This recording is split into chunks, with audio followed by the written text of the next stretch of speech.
আজকে অত্যন্ত গুরুত্বপূর্ণ একটি বিষয়, যা পৃথিবীর ইতিহাসে একটি মাত্র ঘটনা, যে ঘটনার মাধ্যমে, যে ষড়যন্ত্রের মাধ্যমে, দেশি এবং বিদেশি চক্রের ষড়যন্ত্রের মাধ্যমে বাংলাদেশ সেনাবাহিনী চৌকস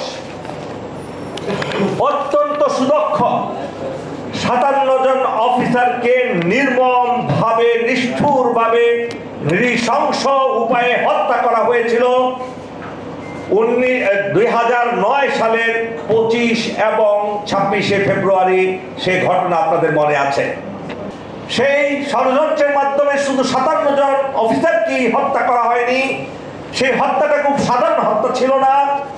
নৃশংস উপায়ে কুপিয়ে কুপিয়ে, খুঁচিয়ে খুঁচিয়ে চক্ষু, মুখ, নাক সব জায়গায় ব্যান্ডের খোঁচা দিয়ে সেই আমার ভাইদেরকে হত্যা করা হয়েছে। তাদের ফ্যামিলির উপরে নির্যাতন করা হয়েছে। এছাড়াও আরো কিছু লোককে হত্যা করেছে। সর্বমোট 74 জনকে সেই ঘটনায় হত্যা করা হয়। একটি দুর্ঘটনা ঘটে গিয়েছিল, যেটা পৃথিবীর ইতিহাসে বিরল,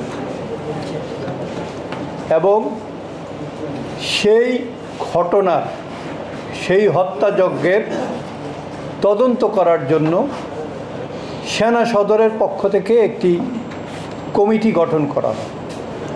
সেই কমিটির প্রধান ছিলেন বর্তমানে স্বরাষ্ট্র উপদেষ্টা লেফটেন্যান্ট জেনারেল জাহাঙ্গীর আলম চৌধুরী। এই কমিটির দ্বিতীয় ব্যক্তি ছিলাম আমি নিজেই। তো তখন আমরা কিছু জিনিস উদ্ঘাটন করেছি, কিছু করতে পারি নাই আমাদের সীমাবদ্ধতার কারণে। আমি আজকে অত্যন্ত শ্রদ্ধাভরে স্মরণ করছি সেই সমস্ত ছাত্র জনতা যারা বুক পেতে দিয়েছিল দানবীয় একটি সরকারের পেটুয়া বাহিনীর সামনে আমাদের একটা মুক্ত পরিবেশ তৈরি করার জন্য, যার কারণে আজকে আমি কথা বলার সুযোগ পেয়েছি, আপনারাও কথা বলার সুযোগ পেয়েছেন। এটা সেনাবাহিনীর তদন্ত আদালত ছিল। এই তদন্ত আদালতের সময় যখন আমরা তদন্ত আদালত শেষ করে আমাদের এই ফাইন্ডিংস হস্তান্তর করতে যাব, তার আগে আমাদেরকে একটা গোপনীয়তার দলিল সিগনেচার করার জন্য দেয়, যে এই তদন্ত আদালতের কোনো বিষয় আমরা কারো কাছে বলবো না। আর দ্বিতীয়টা ছিল, আমরা কোনো কাগজ আমাদের সাথে রাখবো না। তো আমি একমাত্র ব্যক্তি, আমি সেই গোপনীয়তার দলিলে সই করি নাই। প্রথম কারণটা ছিল, আমার কাছে মনে হয়েছে এটা আমার প্রতি একটা ইনসাল্টিং ব্যাপার। আমি যে পর্যায়ে ছিলাম এর চেয়ে আরও অনেক গুরুত্বপূর্ণ তথ্য আমার কাছে থাকতো। সুতরাং আমি তো সেই শপথ আমার অফিসার হওয়ার সময় আমি নিয়েছি, তাহলে আবার নতুন করে আমাকে দিতে হবে কেন? আর দ্বিতীয় কারণটা ছিল, আমি মনে মনে চিন্তা করতাম, যদি কখনো আমার সুযোগ আসে, এই তদন্ত আদালত যদি পাবলিশ না করে সরকার, তাহলে আমি এর মূল কথাগুলো সুযোগ পেলে আমি বলে দিব। সেই কারণে আমি এই গোপনীয়তার যে দলিল, আমি সেখানে স্বাক্ষর করি নাই। সেই কারণে আমি আজকে এখানে আসতে পারছি। আমি কারো কাছে এখন দায়বদ্ধ নই। এইখানে আমরা তদন্ত করতে গিয়ে দেখেছি যে আগেও দুইবার বিদ্রোহের ঘটনা ঘটেছে। একটা হচ্ছে 1972 সালে, যখন যুদ্ধের পরে বিডিআরের নাম তখন হয়নি, তারা ইপিআর হিসেবে যুদ্ধে গিয়েছিল। দেশ স্বাধীন হওয়ার পরে তারা তাদের নাম কি হবে সেটা নিয়ে একটা আন্দোলন করেছিল। তবে সেই আন্দোলনটা অস্ত্র নিয়ে ছিল না।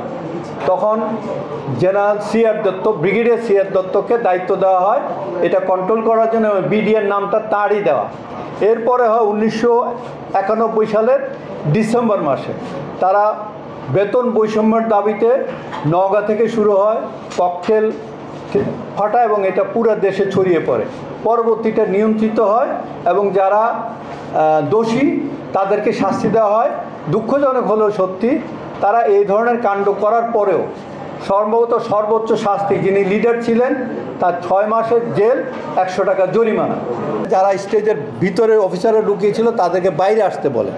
ওনারা যখন বাইরে আসে দেখে যে সবার মুখে ওই যে কাপড় বাঁধা, এগুলো হচ্ছে ফ্ল্যাগের কাপড়, লাল নীল হলুদ কাপড়, এবং হাতে সবার রাইফেল। তারপর বলে যে তোমরা বেরিয়ে আসো, তোমরা র্যাঙ্ক হলো, তোমরা এক লাইনে দাঁড়াও, তোমরা শুয়ে পড়ো। তো এই অবস্থায় কয়েকজন অফিসার ডিজি এবং ডিডিজিকে বললেন, স্যার আপনারা চলে যান।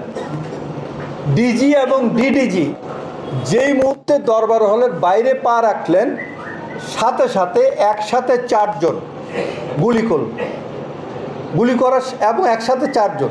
কর্নেল ইলাহির মোবাইলটা ওর কাছে ছিল না, মোবাইল সবারগুলো কেড়ে নিয়েছে। মোবাইলটা ছিল একটা সৈনিকের হাতে। সৈনিকটা রিসিভ বাটনের মানে স্টপ বাটনের পরিবর্তে রিসিভ বাটনে চাপ দিয়ে দেয়। তখন মোবাইল অন থাকাতে ওই ব্রিগেডিয়ার শুনতে পাচ্ছিলেন। তখন সে বলছিল যে মানে এই গুলির অর্ডার হচ্ছে, ডিডিজি মারা গেছে, সাবাস, এই সমস্ত কথাবার্তা, আরও খুন হবে, এই জিনিস তিনি বলতে থাকেন। 12:30টার দিকে ওইখানে 2 জন সৈনিক প্রবেশ করে। তারা ডেকচির আড়ালে 3 জন অফিসারকে দেখতে পায়। এর মধ্যে হচ্ছে যে কর্নেল রেজা, কর্নেল আরেফিন এবং লেফটেন্যান্ট কর্নেল সাজ্জাদ। এই 3 জনকে সেখানে গুলি করে। আর 2 জনকে খুঁজে পায়নি। এটা হচ্ছে যে কর্নেল আফতাব আর হচ্ছে মেজর ইকবাল। এদের মধ্যে একজন বেঁচে যায়, আরেকজন রাত্রেবেলা নিহত হয়। সেটা হচ্ছে যে এই ব্যাটালিয়ন বিদ্রোহ নেতৃত্ব দেওয়া সত্ত্বেও এই ব্যাটালিয়নের কোনো অফিসার মারা যায়নি। দ্বিতীয় হচ্ছে 14 লং কোর্সে কোনো অফিসার মারা যায়নি। তৃতীয় হচ্ছে ডিজি সব অফিসারকে বলেছিলেন, go back to your unit, bring them back, I will motivate them. কিন্তু সকলেই তাদের ইউনিটে গিয়েছিল, কিন্তু এই অফিসার সে তার অফিসে যায়নি, সে ব্যাটালিয়নে যায়নি। সে একজন ডিএডির বাসায় বা একজন বিডিআরের সদস্যের বাসায় সে আত্মগোপন করে। তার কিন্তু এসএসএফে পোস্টিং হওয়া ছিল। হ্যাঁ, মানে কথা ছিল যে তিনি অনুষ্ঠান শেষে এসএসএফে জয়েন করবেন। আরেকটা ব্যাপার হচ্ছে, সেই সময় প্রধানমন্ত্রী সেই অনুষ্ঠানের সময় আমরা সাধারণত একটা জায়গায় গেলে ওখানে একটা লোকাল সিকিউরিটির ব্যবস্থা করি। তিনি ছিলেন সেই বিডিআরের প্রধানমন্ত্রীর যাওয়ার সময় চিফ সিকিউরিটি অফিসার। ওইখানে যে গাড়িটা ঢুকেছিল প্রধানমন্ত্রীর একটা বুলেট প্রুফ গাড়ি, সেই গাড়ির মানে ড্রাইভারের আমরা লক মানে টেলিফোন লক চেক করে দেখেছি। একবার কল রিসিভ করেছে এই টাওয়ার থেকে, একবার কল রিসিভ করেছে ওই টাওয়ার থেকে। এইটা আমাদেরকে একটু চিন্তার মধ্যে ফেলে দেয়। তারপর দেখলাম যে যেই নাম্বারে টেলিফোন করেছে এটা কর্নেল শামসের নাম্বার, বা যে বাসা ছিল ওই বাসা থেকে। কর্নেল শামস অনেক লম্বা, সে বোরকা পরেও কিন্তু একবার চেষ্টা করেছিল বের হয়ে যাওয়ার। হ্যাঁ, কিন্তু তার লম্বা হওয়ার কারণে যে বোরকা পরেছিল সেই বোরকাটা খাটো হওয়ার কারণে সে প্ল্যান পরিত্যাগ করে। এবং পরবর্তীতে যখন আমাদের প্রমোশন বোর্ড হয়, আমাকে ডিজিএসএসএফ অনুরোধ করে তার প্রমোশনের জন্য যেন আমি কোনো ভেটো না দিই। আমি বললাম যে ভাই, সে আমার অফিসার না, আর আমি এই কোড অফ ইনকোয়ারি সংক্রান্ত বিষয়ে কোনো আলাপ করব না। এখন তারপরে তার নাম যখন আসে তখন অনেক বলছে তার সম্পর্কে, সেইবার সে প্রমোশন পায় নাই।